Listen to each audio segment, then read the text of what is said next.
She told me, if you don't like it, we can break up, because I asked about dinner. So I said okay, and made sure she understood I wasn't bluffing. I'm Matt, 30 am. She's Olivia, 27 AF. We've been together a little over 2 years. Living together for 1. The apartment is mine, lease, utilities, internet, everything, but somehow, over time, it started feeling like I needed permission to exist in it. This all started over dinner. Or rather, the lack of one. I'd gotten home late from work. Long day, meetings stacked on meetings, brain fried. Olivia had been home since mid-afternoon. I walked into the kitchen and saw exactly what I expected. Nothing cooking, sink empty, takeout menu scattered on the counter like evidence of intent without follow-through. Hey, I said neutral. Did you end up making anything?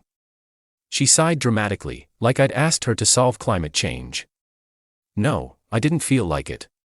Okay, I said. Could you maybe make something?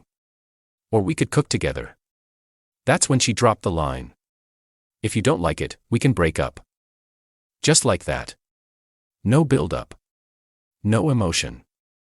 Just a threat she'd clearly used before.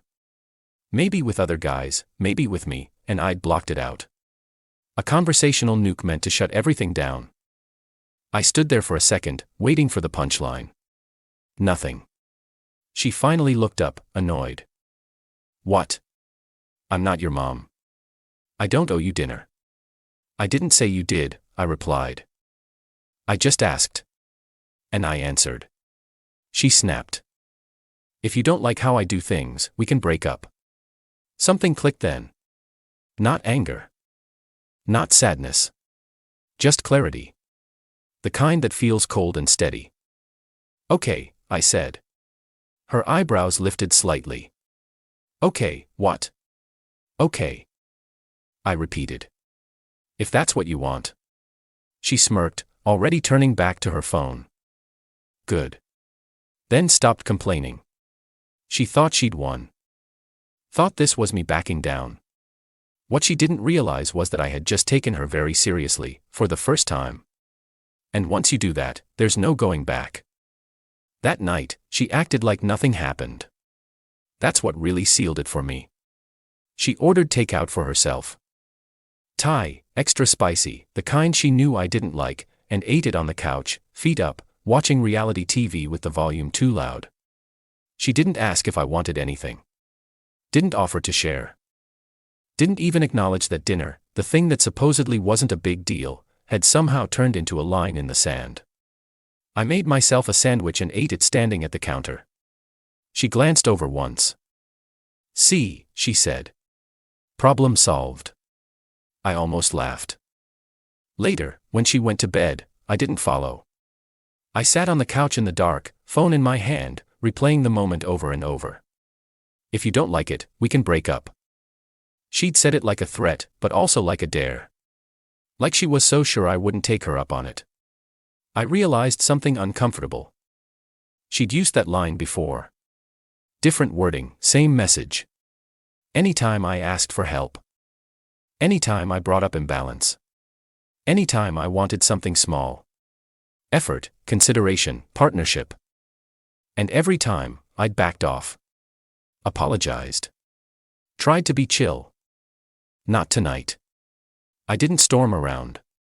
I didn't pack dramatically. I just opened my laptop and started making a list. Things in my name. Accounts. Access. Contacts. Spare keys. By midnight, I'd scheduled a locksmith for the next morning. Earliest slot. Cash. She rolled over in bed and mumbled, "Love you," half asleep. I didn't answer. Instead, I typed one last thing into my notes app. She offered a breakup. I accepted. Then I closed the laptop and slept on the couch for the first time in a year. Best sleep I'd had in months. Morning came quietly. Too quietly. I woke up to the sound of Olivia humming in the shower like it was any other weekday. Like she hadn't casually suggested ending a 2-year relationship over a basic request. And then gone to sleep expecting things to reset by morning. I stayed on the couch and listened. She came out wrapped in a towel, stopped short when she saw me sitting there, already dressed. "You okay?" she asked, suspicious more than concerned. "Yeah," I said. "Just up early." She shrugged and started getting ready for work. Normal routine. Coffee brewing. Makeup mirror out. She talked about her day like nothing had happened. Complained about a coworker. Asked if I'd seen her black heels. I answered politely. Briefly. At one point she said, "By the way, I might be late tonight. Don't wait up." That was when I knew for sure. She still thought she was in control of the timeline. At 9:12 a.m., she grabbed her bag and headed for the door. She kissed me on the cheek, quick and automatic. "Don't be grumpy later," she said lightly. "You know how you get." I watched her leave without saying a word. The moment the door closed, my phone buzzed. The locksmith was on the way. I spent the next hour moving with a calm I didn't recognize. Not angry. Focused. I gathered everything that was hers. Clothes. Shoes. Toiletries. Makeup bags. Chargers. And stacked it neatly by the door. I didn't throw anything. I didn't damage anything. I wasn't trying to hurt her. I was just done accommodating her. When the locksmith arrived, he asked if it was a breakup situation. I nodded. "Good call," he said, swapping out the locks. People say things they don't mean until someone believes them. By noon, the locks were changed. By 1, I'd removed her from every shared account. Streaming services. Location sharing. Emergency contacts. Everything that tied her to my daily life. I sat back down on the couch and waited. At 6:47 p.m., my phone lit up. "Hey, I'm outside. Why isn't the key working?" I read it once. Didn't reply. She'd asked for a breakup. I was just making sure she got it. Her reaction didn't take long. By 6:52 p.m., my phone was vibrating nonstop. Calls. Texts. Voicemails stacking up like she could brute force her way back inside. What the hell is this? "Matt, answer me. Stop being dramatic." I let the phone buzz itself quiet. At 7:03, there was a knock. Hard. Sharp. Angry. Not the polite, "maybe you're in the shower," knock. This was ownership knocking. The kind that assumes the door will open because it always has. I stayed on the couch. Another knock. Louder. "Matt." She yelled through the door. "Open this right now." I didn't move. My phone lit up again. "You think this is funny? You can't just lock me out. This is my home too." That one almost made me smile. Almost. I finally replied with one sentence. "You said we could break up." Silence. 30 seconds later, the knocking resumed, frantic now. I could picture her in the hallway. Arms crossed. Jaw tight. Already rehearsing how this would somehow be my fault. "Are you seriously doing this over dinner?" she shouted. I stood up and walked to the door. Not to open it. Just close enough so she'd hear me. "No," I said through the wood.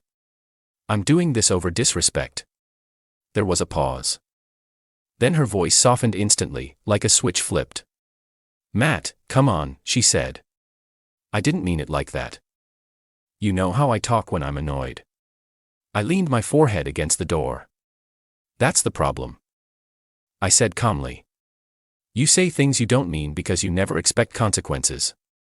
Her tone changed again. Sharp. Defensive. "So what? You just decided this on your own." "Yes," I said. "Just like you did."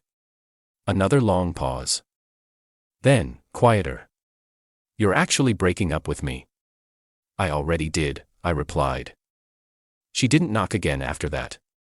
I went back to the couch, turned off my phone, and for the first time in a long while, the apartment felt exactly the way it should. Peaceful, quiet, and finally mine. I slept through the night like nothing was wrong. No adrenaline. No doom spiral. Just deep, uninterrupted sleep, the kind I hadn't realized I was missing until it came back. I woke up to sunlight and silence. My phone had 17 missed calls. All from Olivia. A handful of text stacked underneath, the tone shifting with each one. This isn't funny. You're acting insane. Open the door. We need to talk. Matt, please. That last one was new. I didn't respond. I made coffee. Took my time. Sat at the table she'd claimed for months without ever cleaning it. Around noon, my phone buzzed again. A voicemail this time. I listened to it out of curiosity more than concern. Her voice sounded different. Tired. Strained. I didn't think you'd actually do this, she said. I was just mad. You always know that. You're really going to throw everything away over something so stupid. There it was. Stupid. As if respect was optional. As if partnership was a favor. I deleted the voicemail. An hour later, there was another knock at the door. Not angry this time. Hesitant. I stayed where I was. Mad. She said softly through the door. I don't have anywhere to go tonight. I closed my eyes. This wasn't about dinner. It never was. It was about how easily she'd reach for the nuclear option whenever she didn't want to be inconvenienced. And how sure she was I'd never call her bluff. I'll grab my stuff later, she added quickly. We can cool off. Just open the door. I walked to the door, rested my hand against it. You told me we could break up, I said. So we did. Silence. Then, barely above a whisper, I didn't think you meant it. I did, I replied. I stepped back, turned around, and went to the bedroom. Behind me, the hallway went quiet. That was the moment it became real for her. And the moment I knew I was done for good. The next 2 days were quiet in a way that felt intentional. I went to work. Came home. Cooked for one. Slept diagonally across the bed she used to dominate like a queen claiming territory. I didn't check my phone much. Didn't need to. Whatever was waiting there could wait longer. Late on the second night, curiosity got the better of me. I turned my phone back on. 34 missed calls. More texts than I bothered counting. The early ones were angry. Accusatory. Predictable. You can't just do this. You're overreacting. Everyone thinks you're being ridiculous. Then the tone shifted. Matt, please answer.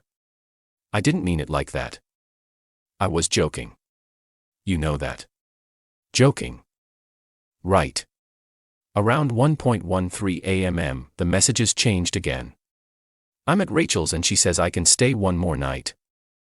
I don't know what you want from me. I can't sleep. I read them without reacting. Without that familiar tug of guilt she used to trigger so easily. The space between us had done something important. It had broken the spell. At 2:06 a.m., the final message came through. Please. I'm sorry. I'll make dinner. I'll do better. Just let me come home. That one sat on my screen longer than the rest. Not because I believed it. Because I recognized it. This was bargaining. Panic. The realization that the leverage she'd always relied on. Threats. Dismissiveness. The assumption I'd stay. Was gone. I put the phone face down. I slept through the night. When I woke up the next morning, sunlight filled the room. No knots in my stomach. No sense of waiting for the next conflict to drop. Just peace. She'd asked for a breakup like it was a joke. I'd accepted it like an adult. And that difference changed everything. By the third day, the narrative had shifted. I found out because my phone started buzzing with messages from people who normally never involve themselves in my relationship. Mutual friends. One coworker she'd met twice. Even her sister. Hey man, are you okay? Olivia's really upset. She says you locked her out over a joke. A joke. That's what it had become now. I didn't correct anyone. I didn't defend myself. I'd spent too long explaining my reactions to someone who never listened unless it benefited her. I wasn't about to start auditioning for public opinion. That afternoon, there was another knock. Not aggressive this time. Soft. Careful. I checked the peephole. Olivia. Different look. Hair pulled back. No makeup. Hoodie that used to be mine. She looked smaller somehow. Not physically, but emotionally. Like she'd finally run out of certainty. Mad. She said quietly through the door. Can we please talk? I didn't open it. I know I messed up, she continued. I shouldn't have said that. I was tired. I didn't mean it. There it was again. Didn't mean it. You say things you don't mean, I replied through the door. Because you don't expect consequences. She swallowed hard. I didn't think you'd take it seriously. That's the problem, I said. I did. Her voice cracked. Just a little. I don't understand how you could just flip like this. I leaned against the wall. Eyes closed. I didn't flip. I finally stopped bending. Silence stretched between us. I'll change, she said. I swear. I won't say stuff like that anymore. I believed she believed that. In the moment. But I also knew the pattern. Apology when leverage is gone. Promises when comfort is threatened. Reset once stability returns. I'm not interested in promises, I said calmly. I'm interested in peace. She let out a shaky breath. So that's it? Yes. She stood there for another minute, like she was waiting for me to change my mind. When I didn't, she turned and walked away. I watched through the peephole as she disappeared down the hallway. And for the first time, I didn't feel guilty. I felt resolved. The quiet settled in after that. Not the awkward quiet that feels like waiting. The real kind. The kind that doesn't ask anything of you. I cleaned the apartment that evening. Not out of nervous energy, but because I wanted to. I threw out the half-used candles she insisted were a vibe. Cleared the fridge of things I never liked, but learned to tolerate.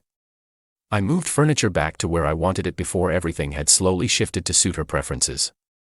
It was strange how much space came back once she was gone. That night, I cooked dinner. An actual dinner. Not a sandwich. Not takeout.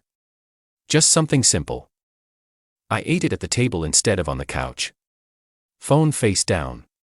TV off. No commentary. No judgment. No threat hanging in the air disguised as humor. Around midnight, my phone buzzed again. One message.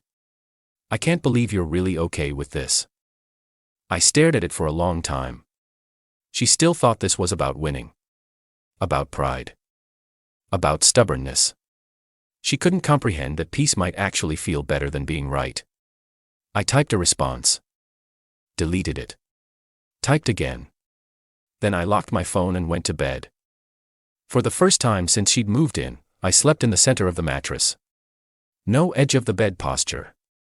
No bracing for a sigh or a fight or a comment in the morning. When I woke up, there were no new messages. That was when it hit her. Not the breakup. Not the locks. Not the silence. The fact that I had stopped reacting. And that scared her more than any argument ever could. The begging started after the silence. 2 days in, that's when she finally understood this wasn't a standoff. It was an ending. It started with missed calls at odd hours. Not angry once. Hesitant once. Calls that rang just long enough to prove she tried. Then the texts came back, slower now, spaced out like she was afraid to push too hard. I didn't sleep last night. I keep replaying everything. I didn't mean it like that, Matt. There it was again. The greatest hit. I read them all. I just didn't answer. That afternoon, I came home to find a bag sitting outside my door. One of mine. Neatly folded clothes inside. On top, a note in her handwriting. I thought maybe this would help. Help what? Her conscience. Her panic. I carried the bag inside, closed the door, and set it by the closet. I didn't feel grateful. I didn't feel angry. I felt detached. Like I was looking at a past version of my life someone else was trying to return. That night, around midnight, my phone rang again. I didn't answer. A voicemail came through seconds later. Her voice was different now. Smaller. Fractured. Please, she said. I get it now. I shouldn't have said that. I was tired. I was hungry. I didn't mean break up. I just wanted you to drop it. There it was. The truth she hadn't said out loud yet. She never wanted to leave me. She wanted me to shut up. I didn't think you'd actually do it, she whispered. I didn't think you'd actually be okay without me. I listened to the rest in silence. Then I deleted it. I went to bed. And while she lay awake somewhere else, bargaining with a choice she thought she controlled, I slept peacefully alone. It's been a week now. That matters. Because a week ago, I would have been checking my phone every 5 minutes. Waiting for the next mood swing. The next demand disguised as a joke. The next moment where peace depended on me letting something slide. None of that exists anymore. The apartment feels different. Not emptier, just quieter in a way that doesn't ask anything of me. No tension humming under the surface. No sense that one wrong sentence could turn into a breakup threat tossed out like punctuation. I ran into a mutual friend yesterday. He hesitated before speaking, then said, "She's having a really hard time." I nodded. I believe that. He waited, like there was more coming. Like I was supposed to feel something specific. I didn't. Because here's the thing I didn't understand until it was over. People who casually threaten to leave don't expect to be taken seriously. They expect fear. Compliance. Silence. They expect you to scramble to prove you're worth staying for. When I said, "Okay," I didn't raise my voice. I didn't argue. I didn't dramatize it. I just accepted her terms. She thought dinner was the issue. She thought the locks were the punishment.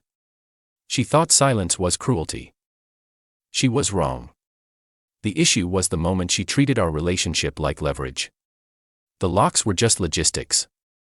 And the silence? The silence was peace. 2 nights after she begged, I slept 8 hours straight. No dreams.